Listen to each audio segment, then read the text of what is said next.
and a lot of questioning whether or not I should put out this video and do this video. I made the decision that if I keep thinking about it, then I should obviously go ahead and put the video out.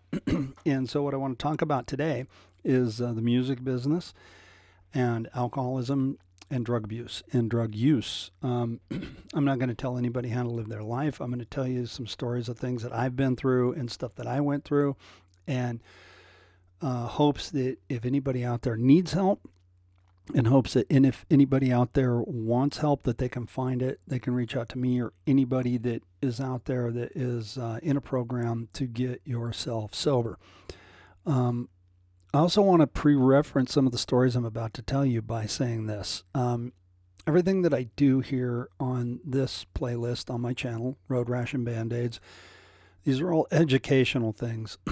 I don't ever want to sound preachy. I don't ever want to sound like, I'm the ultimate authority on the music business at all. I want to just talk and give stories from real world scenarios of things that I've lived through. And I also want to say that if you are one of my students or were one of my students, or you had a child as one of my students, I want to say that never have I let when I was drinking, did I ever let it interfere or find its way into any of my lessons or teachings?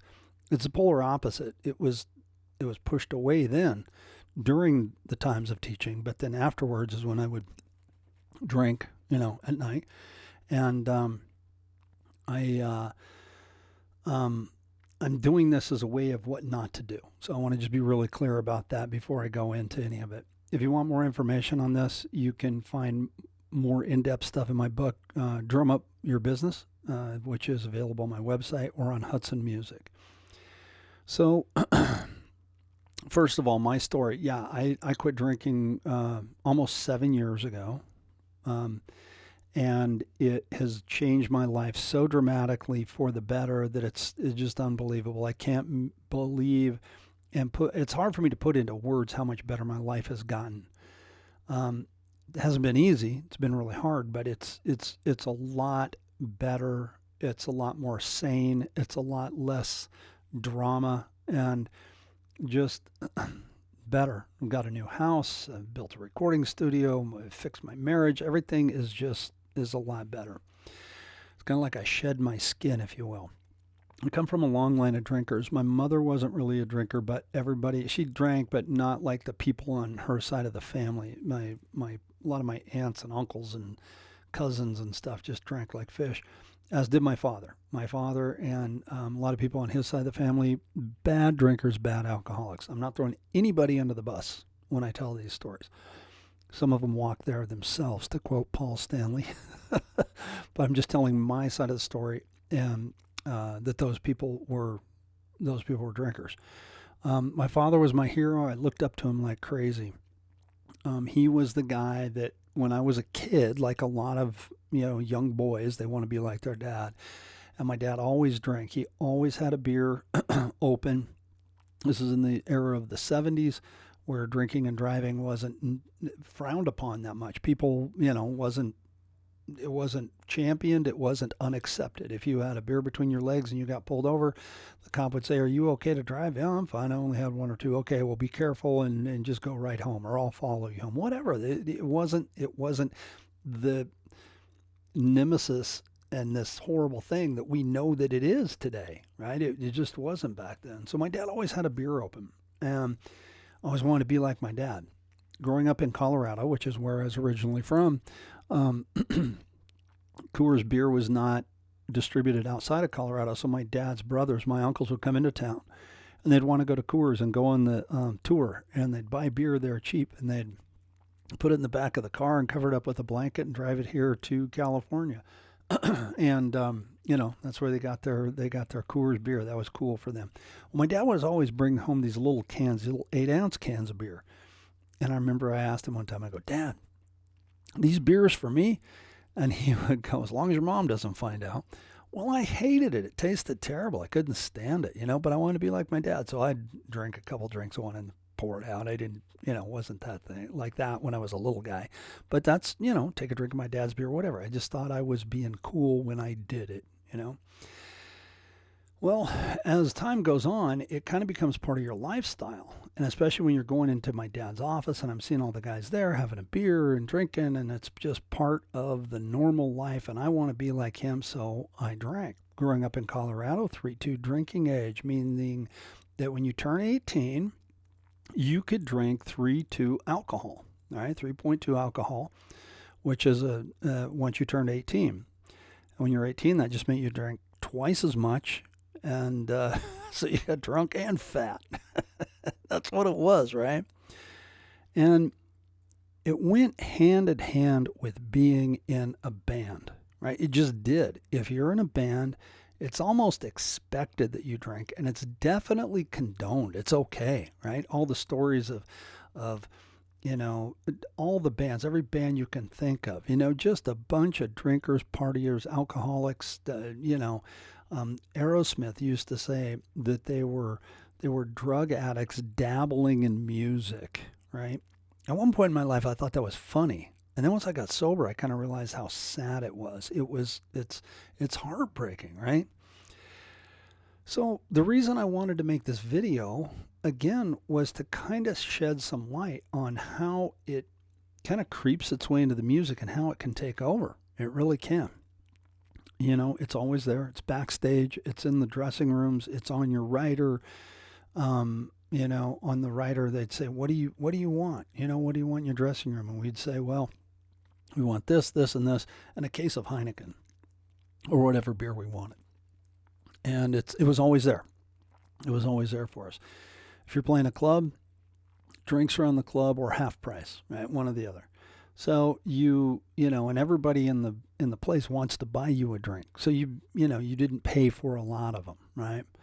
But when you're on the road and you're not at the gig or you're not at the club or you're not where you're performing and they're giving it to you, well, you're spending money on it, right? So a lot of times, some of the money, or not some of it, but a lot of the money that you make on the road, you would drink away. Kind of foolish, right? Is your performance as good when you're drinking? Some people argue, oh, it's better. Well, is it really? Are you really playing the parts right? I know that for me, it got to a point where I thought I couldn't play without having a few beers. I couldn't play without having a couple drinks to loosen up. I'm going out there. There's all those people watching me. I'm nervous. It was a way to deal with anxiety, right? It was a way to deal with things that I thought it was a way of me controlling that thing, but it was really controlling me. And it really, I lost my focus, right? I just lost who I was in it. Again, money, you're spending money. You're out there on the road. If you're lucky enough to be in a band and you're making money at this, much less making a living at it. If you're making money at it, but let's say you're playing a club gig and you make $75 or $100 a night at a club gig and you spend 50 of it at the bar. Do the math. Some people that are weekend warriors, well, I don't need the money. Okay, well, cool. But still, you're spending the money that you're making and drinking it. Not a good thing. It ruins relationships. I'm just going to say that plain and simple. It ruins relationships. Builds paranoia. Everything that goes along with the destruction of alcoholism in relationships, man, it is so unbelievably true. It just does. Some of them are ruined beyond repair, right? And if you looked at certain relationships through sober eyes as opposed to booze goggles, you'd probably realize that the relationship is way more valuable and way more repairable than if you're drinking and all of a sudden words and things start flying out of your mouth that are hurtful and can cut people and again, ruin relationships. Just the fact of life. It's just the way that it is. And missed opportunities.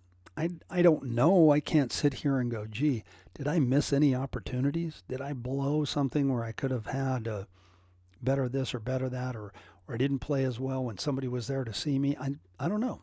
I don't know. I can say that I never got arrested. I never got a DUI. I never got in any of that kind of trouble. But what happened was I started looking around my life, and I started realizing that it was in disrepair in a big way. I was not happy with who I was. I wasn't happy at where I was in my life. I wasn't happy with a lot of things in my life for a big chunk of my life. And so I hid it, I hid it in booze. I hid it in a lot of stuff. And it was literally like blah, blah, blah, blah, vodka cadabra, problem solved. And again, everybody around me was drinkers. So it was accepted, So